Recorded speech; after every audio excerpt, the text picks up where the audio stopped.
Welcome back to our channel. Today we're going to have a look at an analysis of the final tiebreak game in the FIDE World Cup. So it is round 8 and we do have the finalists here playing for the first place. On one hand we have Magnus Carlsen, who is arguably one of the greatest of all time chess players, and also we do have a young Indian prodigy Praggnanandhaa, who is also a very strong grandmaster. They are playing for first place here, so we'll just start off soon. So here Pragg plays white and he plays e4. After e5, knight f3, knight c6, and we have bishop c4. This obviously is the Italian game, nothing unusual at the moment. And after knight c6, d3 is played, bishop c5, Pragg plays a4, d6, and then here white castles. Magnus plays a5, and after bishop e3, a trade of bishops is offered. And after that, Magnus accepts the trade, and we can see now there is a double pawn on the e file. However, there is a potential semi-open file for Pragg here. So here, Magnus castles, knight b d2, knight e7, and then we have knight h4. The whole purpose is to not allow this knight on the e file to come to g6. c6 is played with the intention of pushing on d5. Queen e1, the whole intention is to bring the queen to g3. Here Magnus plays d5, bishop b3, and we have queen d6. Queen e3 is played as we had seen before. The whole purpose is to put some pressure on this g7 square. Knight h5 kicks the queen off, and the queen goes to g5. g6 is played. I do not understand this move because Magnus has already traded the black square bishop. However, here Pragg replies with knight f5. The whole purpose is now that this pawn is actually pinned, so they cannot take this knight. Bishop takes f5, and after e takes f5, and as you can see, the double pawns is no more weakness because there's no double pawns. However, there is this square which is quite weak for black, because the f6 square is very weak at the moment. If you bring this pawn here and kick this knight away, this square, the g7 square, can be very weak in the long run as well. So what Magnus plays, he plays king g7, and as you can see, the queen, the knight, and the king all are guarding this square. So no problems at the moment. King h1. My understanding is Pragg was not happy, or he just wanted to get away from this diagonal. And after queen f6, the queens were traded. And after f takes g6, now we do have the semi-open file for Pragg again. H takes g6, and now Magnus creates his own semi-open file. So this game is now getting balanced. And after e4 is played, d takes e4, Pragg takes with the pawn, and after rook a d8, here the knight is obviously attacked, so Pragg defends it with rook f2, and rook d4 is played. Now this pawn is actually attacked twice.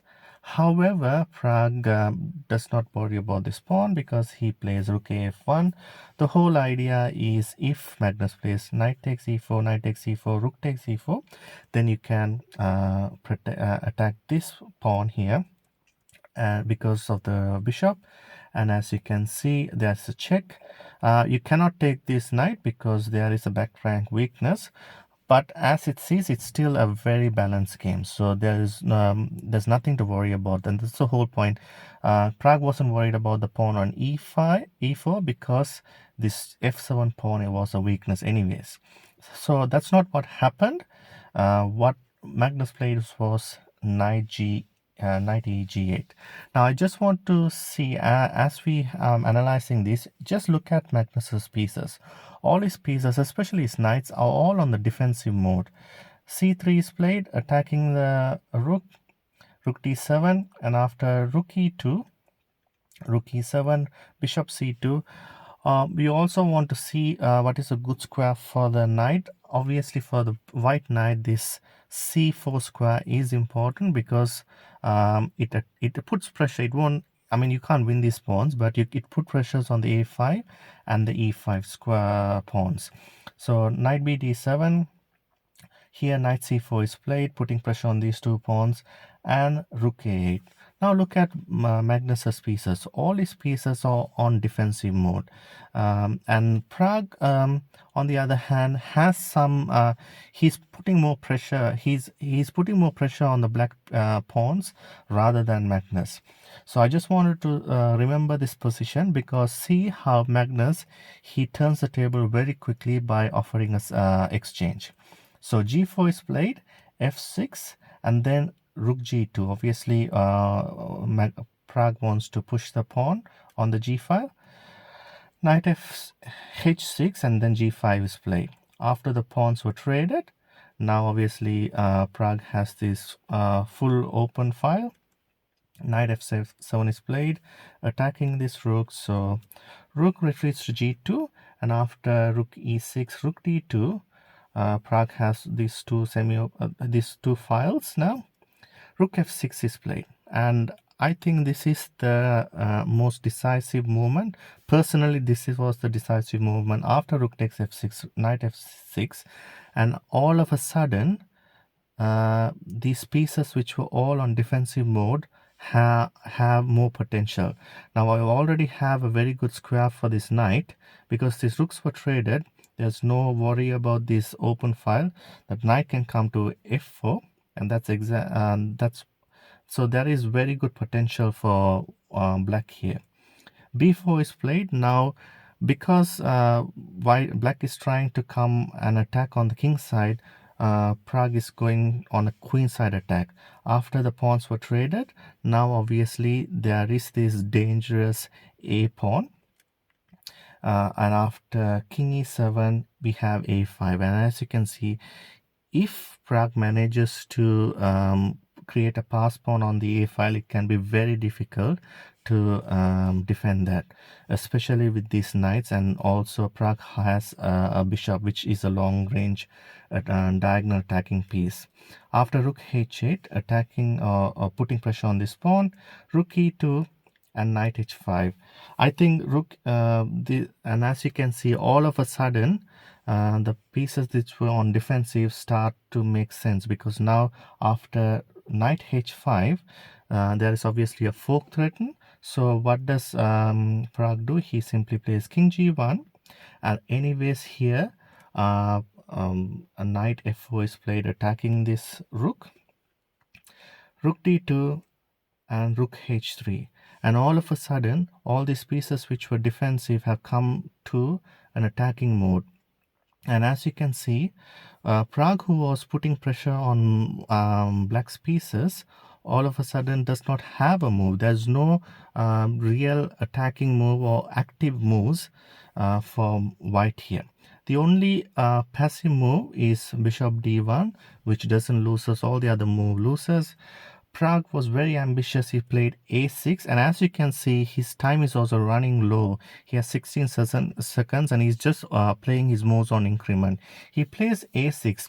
We will understand after b takes a6, the whole idea is to bring the bishop to a4 and also bring the knight to c5 and to get this pawn. So obviously he didn't think it was a sacrifice, because he can eventually pick up this c6 pawn. However, there was much more than that for Magnus. He plays rook c3, attacking this knight, and the knight goes to a5. He attacks this pawn now, and what does Magnus play? He plays knight g5. He brings this other knight which was on a defensive mode. He comes back and he obviously threatens a fork. So knight rook c2 is played, offering a trade of rooks. You cannot trade rooks here because black's rook is a monster rook. So knight h3 is played, and after rook king f1, as we can see now, these knights are working together really well. It has covered all these three squares, e2, f2, and g2 squares, and all of a sudden White has a back rank weakness. So what do you think White played here? He played a very simple move, Rook A3. There is a back rank weakness, which means he's now Magnus is threatening checkmate because these three squares are now covered by the knight. This either checkmate or Pragg has to lose his bishop. Pragg plays a desperate knight takes c6, and after the king moved, he simply resigned. I hope you enjoyed this video. For more videos like this, please like and subscribe, and it's bye for now.